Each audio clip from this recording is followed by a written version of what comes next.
In quantum mechanics, quantum suicide is a thought experiment, originally published independently by Hans Moravec in 1987 and Bruno Marchal in 1988 and independently developed further by Max Tegmark in 1998. It attempts to distinguish between the Copenhagen interpretation of quantum mechanics and the Everett many-worlds interpretation by means of a variation of the Schrödinger's cat thought experiment, from the cat's point of view. Quantum immortality refers to the subjective experience of surviving quantum suicide regardless of the odds.Keith. Lynch recalls that Hugh Everett took great delight in paradoxes such as the unexpected hanging. Everett did not mention quantum suicide or quantum immortality in writing, but his work was intended as a solution to the paradoxes of quantum mechanics. Lynch said Everett firmly believed that his many-worlds theory guaranteed him immortality. His consciousness, he argued, is bound at each branching to follow whatever path does not lead to death. Tegmark explains, however, that life and death situations do not normally hinge upon a sequence of binary quantum events like those in the thought experiment.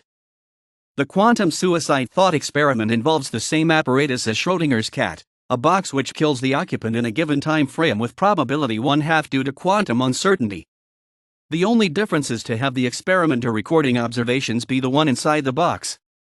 The significance of this is that someone whose life or death depends on a quit can distinguish between interpretations of quantum mechanics.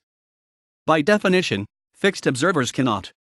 At the start of the first iteration, under both interpretations, the probability of surviving the experiment is 50%, as given by the squared norm of the wave function.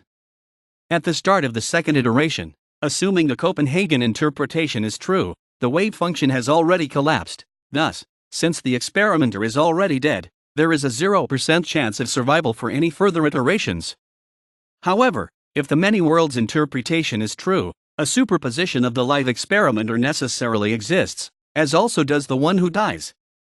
Now, barring the possibility of life after death, after every iteration only one of the two experimenter superpositions, the live one, is capable of having any sort of conscious experience. Putting aside the philosophical problems associated with individual identity and its persistence, we may assert that, under the many-worlds interpretation, the experimenter, or at least a version of them, continues to exist through all of their superpositions where the outcome of the experiment is that they live. In other words, we may say that a version of the experimenter survives all iterations of the experiment, whichever its number. Since the superpositions where the experimenter lives occur by quantum necessity, again, under the many-worlds interpretation, it follows that their survival, after any realizable number of iterations, is physically necessary. Hence, the notion of quantum immortality. A version of the experimenter surviving stands in stark contrast to the implications of the Copenhagen interpretation, according to which, although the survival outcome is possible in every iteration, its probability tends towards 0 as the number of iterations increases. Due to the many-worlds interpretation, the above scenario has the opposite property. The probability of a version of the experimenter living is necessarily 1 for any number of iterations. In response to questions about subjective immortality, Max Tegmark made some brief comments. He acknowledged the argument that everyone will be immortal may follow if a survivor outcome is possible for all life-threatening events. The flaw in that argument, he suggests, is that dying is rarely a binary event, it is a progressive process. The quantum suicide thought experiment attempts to isolate all possible outcomes for the duration of the thought experiment. That isolation delays decoherence in such a way that the subjective experience of the superposition is illustrated. It is only within the confines of such an abstract quantum scenario that an observer finds they defy all odds. Physicist David Deutsch, though a proponent of the many-worlds interpretation, states regarding quantum suicide that way of applying probabilities does not follow directly from quantum theory, as the usual one does. It requires an additional assumption, namely that when making decisions one should ignore the histories in which the decision-maker is absent, and one guesses that the assumption is false. Tegmark also believes experimenters will only expect a normal probability of survival, not immortality.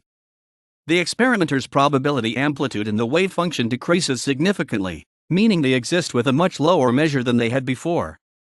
Per the anthropic principle, a person is less likely to find themselves in a world where they are less likely to exist, that is, a world with a lower measure has a lower probability of being observed. Therefore, the experimenter will have a lower probability of observing a world in which they survive than the world in which they set up the experiment. This same problem of reduced measure was pointed out by Lev Weidmann in the Stanford Encyclopedia of Philosophy. Multiverse. Quantum mysticism.